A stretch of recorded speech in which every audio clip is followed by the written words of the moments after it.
Magandang umaga mga kaibigan, latest weather update po tayo ngayong June 2, 2024, araw po ng linggo. Pero bago tayo magpatuloy, palike and subscribe po muna at napaka-importante po, pahit po ng notification bell. Maraming salamat po. Patuloy pa rin po nating binabantayan. Ito nga pong active tropical cyclone, no? Sa labas po yan ng Philippine Area of Responsibility.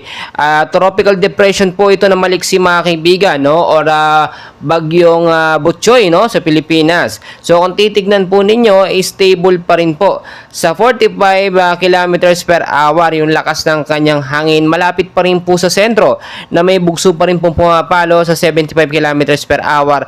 Pa northwestward po sa kilos no 20 kilometers per hour. Tignan nyo mabuti sa ating live radar mga kaibigan. Ito po yung direksyon niya, no, papunta po dito, no, sa bandang Hong Kong, China. At medyo malabo na po itong pumasok sa ating Philippine Area of Responsibility. Within 24 to 48 hours ay hindi na po ito makikita, no? Posibleng hindi na makita sa ating pinaka-live radar dahil yung direksyon naman, kitang-kita nyo, hindi ito patumbok dito sa may bandang Luzon area mga kaibigan. So ang tinitingnan po natin ngayon, no, dahil kahapon nagkaroon po ng biglaang malakas sa pag-uulan sa ilang bahagi po yun ng Metro Manila, Luzon, Visayas at Mindanao. Meron pa rin po kasi tayong binabantayan na sama ng panahon or ito pong tinatawag natin na easterlies na siya pong nakakaapekto sa eastern section po ng Southern Luzon, Visayas at Mindanao. Posible po yung magpagbigay ng biglaang pag-ulan, no? Madalas po yan tuwing hapon hanggang sa gabi. Sa area po kasi ng Metro Manila, kasama na pong ilang bahagi ng ating bansa, no? Posible pong maging maulap sa hapon, no? Posible po, no? Pero hindi po yan general or lahat po mga kaibigan. With isolated light rains to heavy rainfall po yan pagdating naman po sa gabi. So mag-antabay po tayo, no?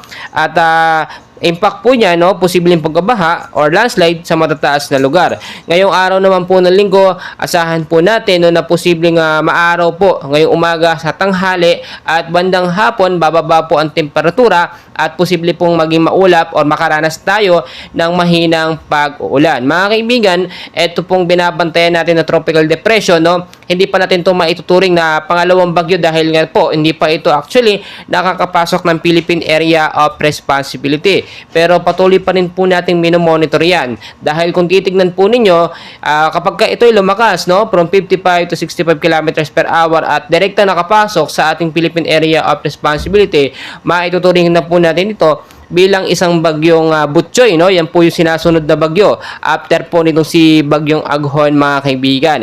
Inaasahan nga din po dahil nasa rainy season na tayo mga kaibigan, hindi biglaan yung pagsunod-sunod ng mga pag-uulan, no? Madalas po yan, no, every other week, no, meron tayong chinecheck na sama ng panahon na posibleng maging isang ganap na bagyo. At ayon na rin po sa pag-asa, posible pong 2 hanggang 3 bagyo ang pumasok ngayong buwan po ng Hunyo. Kaya maging handa po tayo anumang oras, no. Kaya pinapaalala ko po, kung kayo po ilalabas na inyong mga tahanan, ugaliin po magdala ng payong jacket, kapote, no. Panlaban po yan sa biglaang pag-ulan, especially po sa may bandang hapon po. So mga kaibigan, dyan lamang po kayo. Update ko po kayo ulit mamaya, no. Huwag kalimutan po mag-like and subscribe. Maraming salamat.